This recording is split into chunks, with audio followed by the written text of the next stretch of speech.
Donc on va passer au temps de la prédication maintenant. Alors, dimanche dernier, deux événements dimanche dernier. En Espagne, des supporters de foot ont crié des insultes racistes à l'encontre d'un joueur noir adverse, Vinicius. À Nice, un couple a été insulté de sale blanc avant d'être agressé physiquement. Ça, c'est juste une journée, c'est juste ce qui est sorti dans l'actualité.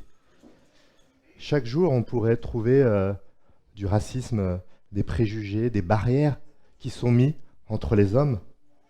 Peut-être que vous en avez vécu rien que cette semaine et dans votre vie, c'est presque sûr, pour tout le monde, parmi nous, quelle que soit sa culture.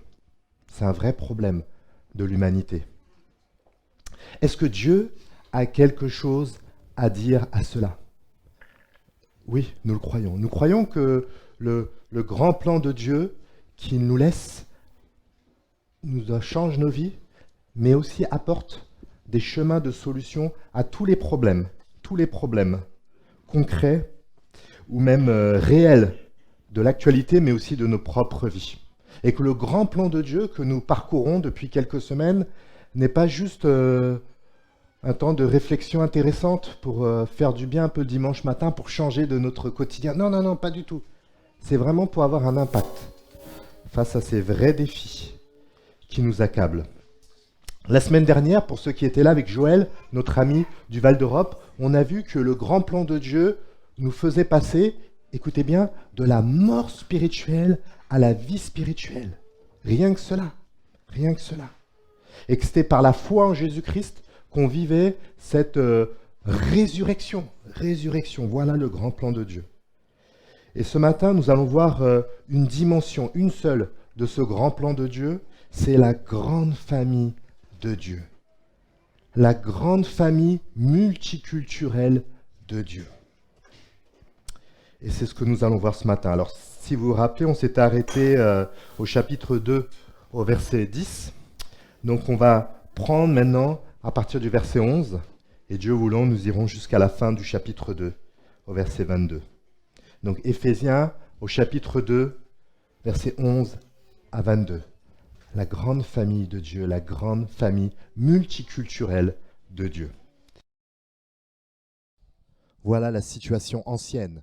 Et c'est bien de se rappeler que l'église d'Éphèse était composée de personnes juives et de personnes non juives à l'époque. Et avoir en tête que ça faisait vraiment une distance culturelle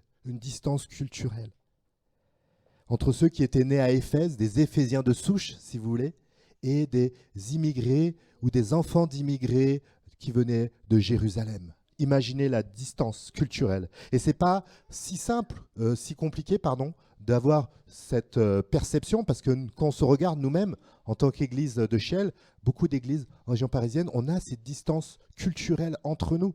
Merci à Gaël qui nous a fait cet accueil multiculturel, mutuel, pour se rendre compte concrètement. Peut-être qu'on ne saisit pas les différences de culture qui sont parmi nous. Peut-être qu'on ne saisit pas. Mais il y avait une dimension en plus pour les juifs et les non-juifs de l'époque d'Éphèse, il y a à peu près 2000 ans. Il y avait une dimension en plus que juste la distance culturelle, qui est déjà tout un programme. Quelle était cette dimension en plus? Peut-être pour ceux qui connaissent un peu la Bible, à un moment, dans l'histoire de l'humanité, Dieu est venu voir un homme, Abraham, et il lui a dit « Va, quitte ton pays, ta famille et la maison de ton père pour te rendre dans un pays que je t'indiquerai. Je ferai de toi l'ancêtre d'une grande nation. » À partir de cet homme âgé, Abraham, Dieu promettait de se faire son peuple, une nation. Et il a accompli cette promesse. Le verset 12 parle même d'alliance avec un S, parce qu'il a renouvelé cette promesse à différentes étapes. Pour ceux qui connaissent la Bible, vous vous rappelez Noé, Moïse, David, différentes alliances renouvelées où l'alliance s'est affinée, précisée. Le peuple de Dieu qui avait cette relation particulière, cette promesse, une terre promise, une nation à part. Peut-être pour ceux qui aiment les films de super-héros, parmi nous, vous connaissez cette citation de Spider-Man, un grand pouvoir implique de grandes responsabilités. Et on pourrait dire une grande bénédiction, être le peuple de Dieu implique des responsabilités. Et le peuple de Dieu, dans son alliance, avait la mission, la responsabilité, la vocation de refléter Dieu par sa manière de vivre. Et Dieu n'avait pas conclu cette alliance avec l'humanité tout entière. Il avait conclu cette alliance uniquement avec le peuple juif. Et pour marquer le coup, Dieu avait même donné un signe, la circoncision qui est évoquée au verset 11, où c'était un signe. Ce n'est pas la circoncision qui faisait qu'on rentrait dans le peuple, mais on faisait partie du peuple, donc on se faisait circoncire. Un signe pour différencier son peuple du reste des autres nations. Donc revenons dans le contexte de cette église. Donc il y avait des chrétiens non juifs, donc mettez-vous à leur place. Eux, ils ne faisaient pas partie de cette glorieuse lignée. Donc ils devaient se sentir un peu décalés peut-être. On parle du Messie, c'est-à-dire même Jésus était juif dans son incarnation. Il est né à Israël, il a vécu à Israël, il est mort à Israël. Jésus était juif. Donc les chrétiens juifs devaient peut-être regarder un peu de haut les autres chrétiens. Non seulement déjà il y avait cette distance culturelle qui amène tellement d'incompréhension, mais en plus ils devaient dire nous on fait partie de la lignée ancestrale. Donc les autres chrétiens non juifs dans leur situation ancienne devaient se sentir un peu méprisés. Donc il n'y a pas de juifs dans notre église. Au groupe de maison, une des sœurs avait dit peut-être dans ses ancêtres très lointains il y avait une juive, mais bon voilà peut-être, mais sinon. Donc il n'y a pas ces distances-là, mais il peut aussi y avoir des sentiments de supériorité, quand notre culture est vue comme la référence et qu'on regarde les autres cultures avec mépris parce qu'ils ne font pas comme nous. Nous, on fait mieux chez nous. Le mépris. Ou même l'ancienneté, peut-être que ceux parmi nous qui sont à l'église depuis plusieurs années, qui ont connu l'ancien local pendant des années, peut-être qu'on se considère comme des personnes un peu à part dans cette église, comparé à ceux qui viennent d'arriver depuis quelques mois, depuis quelques années, et quelques semaines peut-être même parmi nous.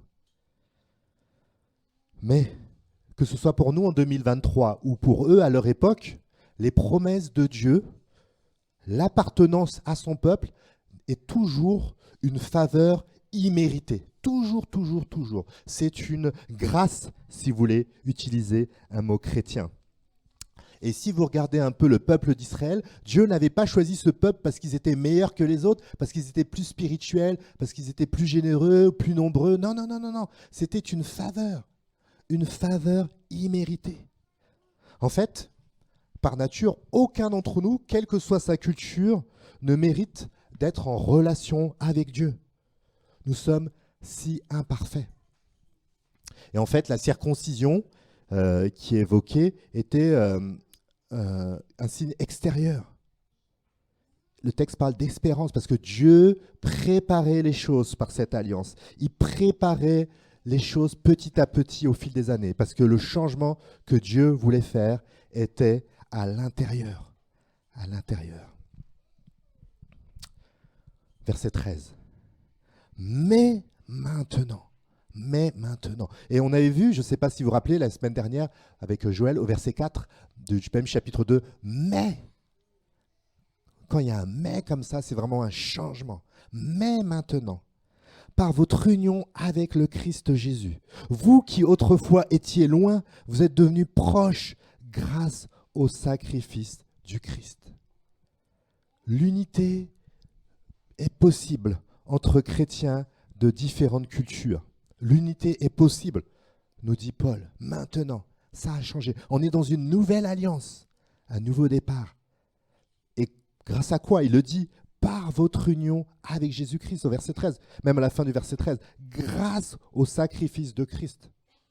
On pense que pour avoir des meilleures relations entre nous, entre chrétiens de différentes cultures, la première étape, c'est être ouvert aux autres. Paul dit non. La première étape, c'est Jésus-Christ. La première étape, tout commence par Jésus-Christ, par notre union à Jésus-Christ. C'est lui le lien qui nous lie dans une église.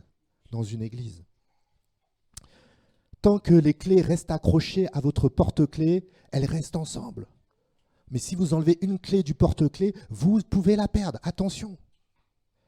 Et on reste ensemble. unis tant qu'on reste accroché au lien. Plus qu'un porte-clés, c'est notre unité, c'est Jésus-Christ. Il a donné sa vie pour nous. Jésus a donné sa vie parce qu'il a vu le péché, déjà à son époque. Il a vu les divisions entre les hommes. Et aujourd'hui encore, rien que par rapport à notre thème du jour, l'orgueil, le racisme, les préjugés, le communautarisme dévoyé, la violence verbale ou physique. Tout cela a toujours créé des divisions entre les hommes. Toujours. Mais maintenant, Jésus est arrivé. Verset 14. Car nous lui devons notre paix. Il a en effet instauré l'unité entre les Juifs et les non-Juifs et a abattu le mur qui les séparait. En livrant son propre corps, il a annulé les effets de ce qui faisait d'eux des ennemis, c'est-à-dire la loi de Moïse dans ses commandements et ses règles. Il a voulu ainsi créer une seule et nouvelle humanité à partir des Juifs et des non-Juifs qu'il a unis à lui-même en établissant la paix.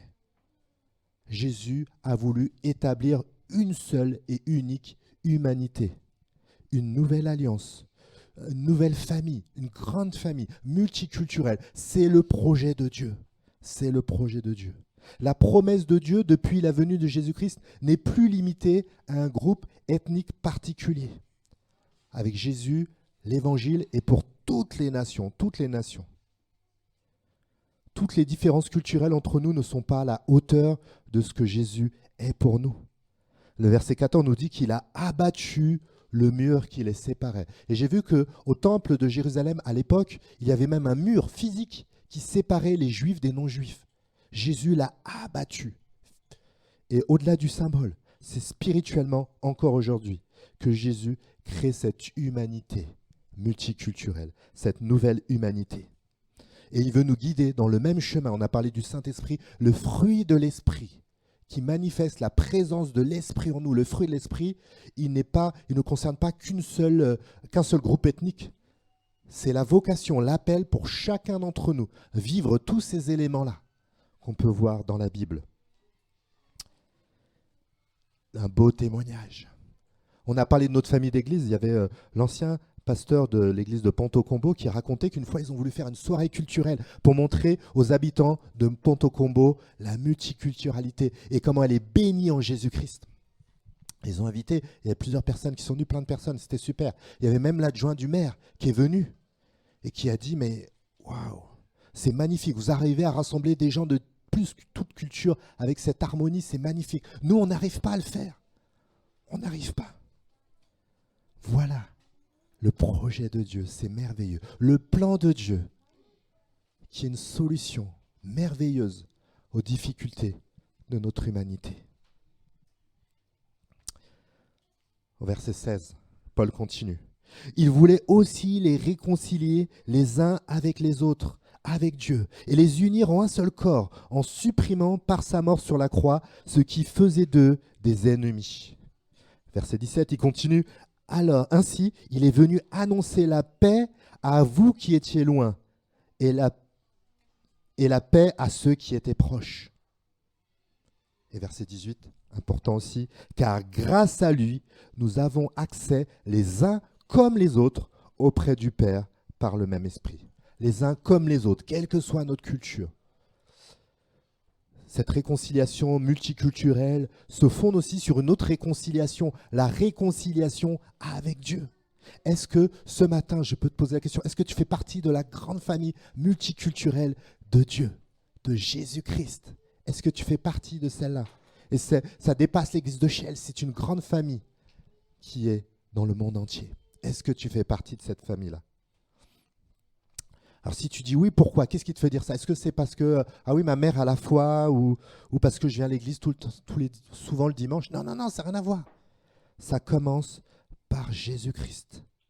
C'est grâce à lui, comme dit le verset 18, que nous avons accès au Père. Ce n'est pas lié à ta culture, à ta famille ou à ta mentalité ou je ne sais quoi d'autre. Et peut-être, pour certains parmi nous, c'est le jour peut-être aujourd'hui d'entrer dans la famille, dans cette grande famille. Reconnaître ton péché aujourd'hui, clairement. Parce qu'en fait, nous sommes tous quelque part étrangers par rapport à Dieu, étrangers. Nous sommes tous nés loin de lui et aucun ne mérite son intégration dans la famille de Dieu. C'est Christ, Jésus-Christ qui a tout accompli. Lui le Fils parfait, lui l'homme parfait, qui n'a jamais eu de préjugés, jamais eu de violence verbale, physique. L'homme parfait a vécu la vie que nous aurions dû vivre et il a payé la punition que nous aurons dû subir. Et en se mettant au bénéfice de ce que Jésus a fait aujourd'hui, tu peux intégrer cette grande famille culturelle, ce projet de Dieu.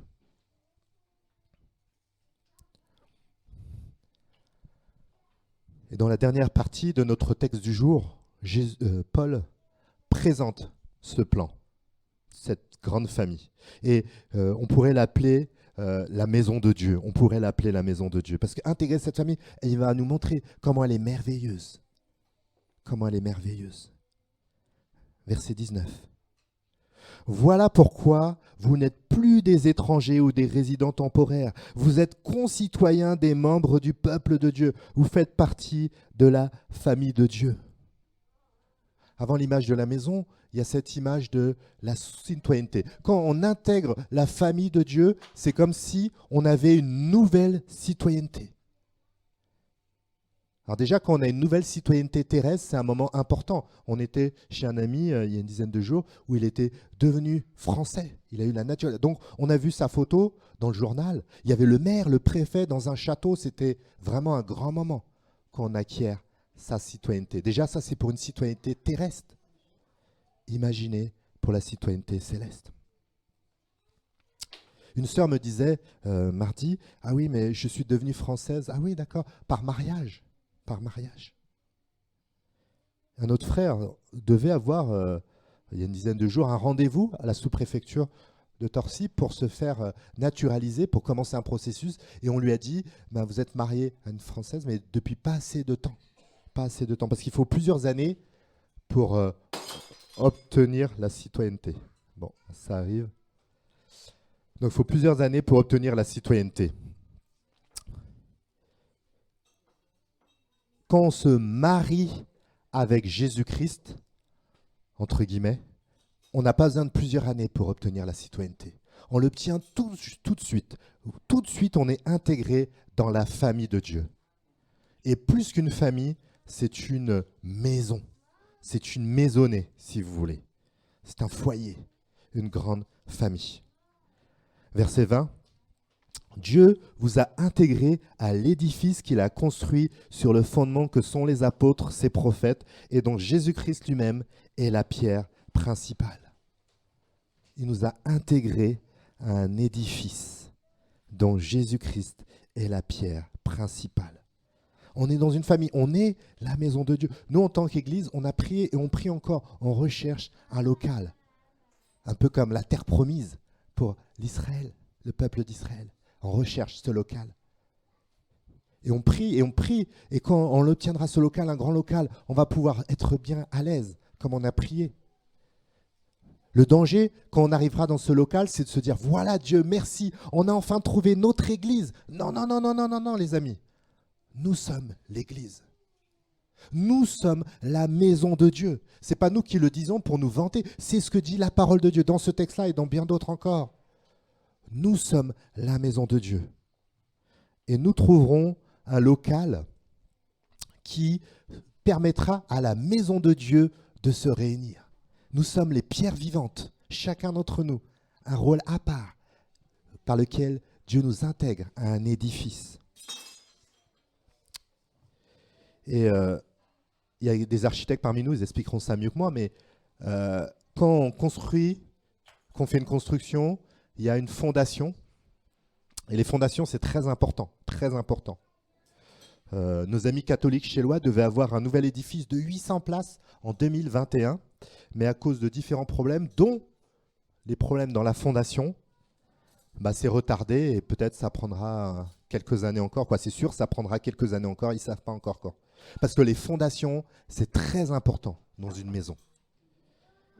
Et là, on nous dit que la pierre principale du fondement, la fondation principale, c'est Jésus-Christ. C'est Jésus-Christ. nous sommes la maison de Dieu, mais c'est Jésus-Christ, le grand architecte, le grand propriétaire, le grand maçon, le maître d'œuvre. Et il est la pierre centrale, c'est-à-dire que quand on se réunit comme ça dans des célébrations, c'est lui qui doit être le centre de nos prières, le centre de nos chants, le centre de nos prédications. Et ce n'est pas juste le dimanche matin. Si Jésus est le centre de la maison, il doit être le centre de nos vies de lundi au dimanche. Et quelque part, chacun de nos voisins doit dire « Ouais, tu es le seul à me sourire ». On espère que d'autres souriront. Mais on devrait chacun refléter l'Évangile chaque jour. Pas par nos propres forces. Parce que l'Esprit de Dieu nous accompagne. Au verset 21, il précise un peu cette maison. On lui dit « En lui, toute la construction s'élève ». C'est-à-dire que nous sommes appelés à progresser en tant que maison de Dieu, dans notre ressemblance à Jésus-Christ, les fruits de l'Esprit pour ceux qui connaissent. Rappelez-vous, progresser s'élève.